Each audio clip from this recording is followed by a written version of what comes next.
सन 1857 की स्वतंत्रता संग्राम के बाद अब अंग्रेजों को महसूस हुआ कि आजादी के इन दीवानों को रोक पाना अब नामुमकिन है, तो उन्होंने इन सरफिरे क्रांतिकारियों को सबक सिखाने के लिए काला पानी की जेल को बनवाया। इस जेल में कैदियों को ऐसी ऐसी सजाएं दी जाती थी जिसे देखकर मौत भी कुछ समय के लिए सहम सी जाए। एक कैदी के नाक में पाइप डालकर उससे उसके फेफड़ों में दूध भरना, वो भी तब तक जब तक वो दम न तोड़ दे, ये बहुत आम बात थी। और इस सजा का शिकार हुए थे हमारे देश के क्रांतिकारी महावीर सिंह, जिनकी आवाज दबाने के लिए अंग्रेजों ने उन्हें इसी तरह से मौत के घाट उतार दिया था। काला पानी में मिलने वाली सजाएं इतनी ज्यादा भयानक थी कि वो इंसान को न सिर्फ शारीरिक बल्कि मानसिक रूप से भी अपाहिज कर देती। कई दिन हो जाते थे जब उन्हें भूखे रखा जाता था। 6-6 महीनों तक उनके हाथों की जंजीर को खोला नहीं जाता था और तेल निकालने के लिए जिन खेतों में बैलों का इस्तेमाल होता है, उनकी जगह पर इन कैदियों को जोत दिया जाता था। इन कैदियों को हथकड़ी पहनाकर और पूरा दिन खड़े रखकर बागवानी, गरी सुखाने, रस्सी बनाने,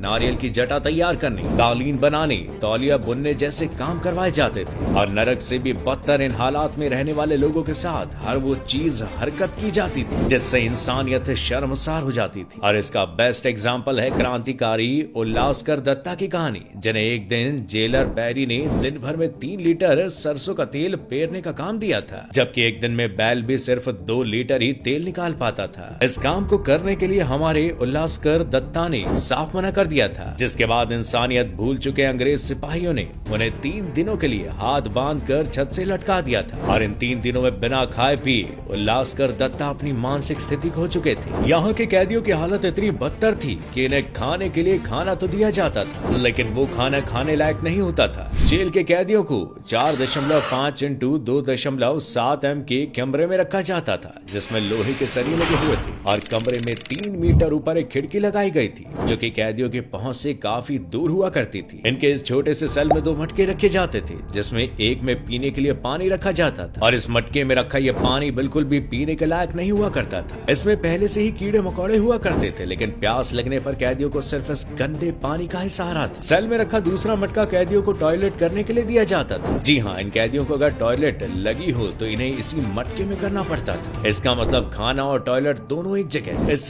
गंद भरे सेल में कई कैदी की मौत इस गंदी और अनहाइजीन की वजह से हो जाती थी। वैसे आपको बता दें कि काला पानी का ये आइडिया अंग्रेज अपने साथ लेकर नहीं आए थे। इसका आइडिया इन्हें हमारे ही देश के धर्म सूत्रों से मिला था। भारत में तिरुपति महाराज का एक मंदिर है, जहाँ पर ऐसे किसी भी पुजारी को आने जाने और पूजा करने की परमिशन नहीं है जिसने अपने देश की सीमा को लांघा हो। तो मैं आपको बता दूं कि भारतीय धर्म ग्रंथों में ये बात साफ तौर पर लिखी गई है कि अगर कोई भारतीय अपने देश की सीमा को लांघता है तो देश उसका बहिष्कार कर देगा। वो इंसान अपने वर्ण, जाति और पुनर्जन्म के अधिकार खो चुका होता है। और इसी बात की भनक अंग्रेजों को लग चुकी थी। अंग्रेजों ने जब भारत को समझने के लिए यहाँ के ग्रंथों को पढ़ा, तब उन्हें बौधायन धर्म सूत्रम मिला, जिसमें उन्होंने समुद्र उल्लंघन का पाठ पढ़ा और इसी समुद्र पार का डर उन्होंने भारतीयों के अंदर जगाना चाहा। लेकिन आजादी के लिए भूखे बैठे क्रांतिकारियों ने अपने सर पर कफन बांध लिया था। वो फटकर फायर हो चुके थे और अब भारतीयों का निडर होना ही अंग्रेजों के लिए सबसे बड़ा डर भी बन गया था। अंग्रेजों के हैवानियत का ये महल करीब 10 सालों में बनकर तैयार हुआ था और इसे बनाने का काम साल 1996 में शुरू किया गया था और साल 1906 तक ये बनकर तैयार भी हो गया था। काला पानी के जेल को सेल्यूलर जेल भी कहा जाता है, जिसमें कुल 3 मंजिलें और 7 बिल्डिंग थे, जिसमें करीब 696 सेल मौजूद थे। इन 7 बिल्डिंग के सेंटर में एक टावर बनाया गया था, जिससे पूरे जेल पर निगरानी रखी जा सकती थी और यहीं पर एक बड़ा सा घंटा बनाया गया था, जिससे गार्ड्स को आसानी से आगाह किया जा सके या फिर कोई जरूरी अनाउंसमेंट की जा सके। जब भी किसी स्वतंत्रता सेनानी को काला पानी की सजा सुनाई जाती थी, उसे अपने देश से हजारों मील दूर यहाँ सेल्यूलर जेल में रखा जाता था, क्योंकि यहाँ से कोई भागना भी चाहता था तो वो भाग नहीं सकता था। इसका कारण ये था कि इस जेल के चारों तरफ पानी ही पानी था। अच्छा, आपने कभी सोचा है कि इधर के पानी को काला पानी क्यों कहा गया था? दरअसल इस जगह का पानी ग्रीनिश ब्लू है, लेकिन इसकी सतह पर बहुत ज्यादा काई जमी हुई है, जिसकी वजह से इस पानी का रंग काला नजर आता है। इस हैवानियत के महल में अंग्रेजों ने करीब 90 सालों तक आतंक मचा के रखा था, लेकिन जब वर्ल्ड वॉर 2 के दौरान जापानी सेना ने इस आइलैंड पर कब्जा जमा लिया, उस समय अंग्रेजों की अकड़ धरी की धरी रह गई।